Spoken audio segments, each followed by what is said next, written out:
This model uses a different battery size, so how do you know what to look for?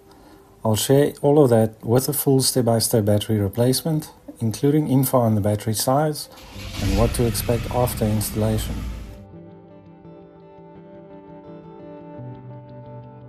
Before doing anything else, disconnect the negative terminal first. There's more info on that in this video. The link will be somewhere on the screen. I often find that this terminal is very difficult to remove. It seems to dig into the lead post, so extending the clamp and using a tool to lift it from the bottom seems to help. To get the positive terminal off, you actually just need to remove one cable, but disconnecting this grey connector might make it easier. It has a red locking pin to release, and then it can be unclipped. This cable here is the one you'll want to remove.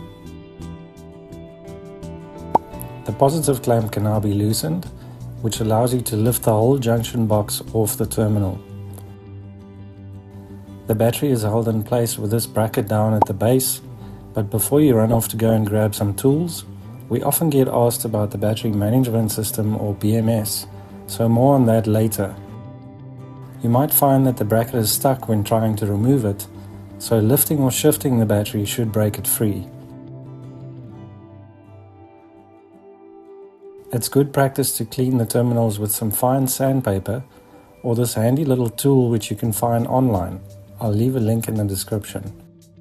When installing the battery, you'll want to make sure to slide this base-mounted lip into the groove at the back.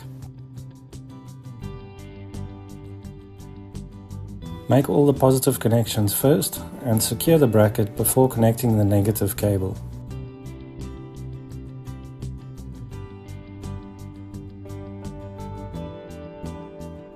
The subtle difference between this battery and the previous model is that it's 15mm higher. Not crucial, but it does make for an easier fit on the positive connections. So if your model is between 2019 to 2021, has the 2-litre bi-turbo engine and the instrument cluster looks like this, you'll most likely need this battery. I've included links in the description for compatible batteries, but just compare it with yours before purchasing. Yours might be a 2019 model, but part of the first generation. Then go and watch this video, the link will be on the screen. Now a BMS reset is recommended by the manufacturer, but only if it has stop-start or it has a current sensor on the negative terminal, which this model didn't have. If you don't have a scan tool, you can also try the manual method as shown in this video. So on startup, you shouldn't see any warning messages, apart from the usual ones.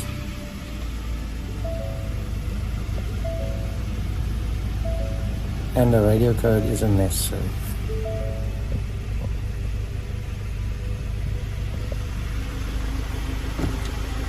Now that you've mastered installation, learn how to maximize the life out of your car battery by watching this video.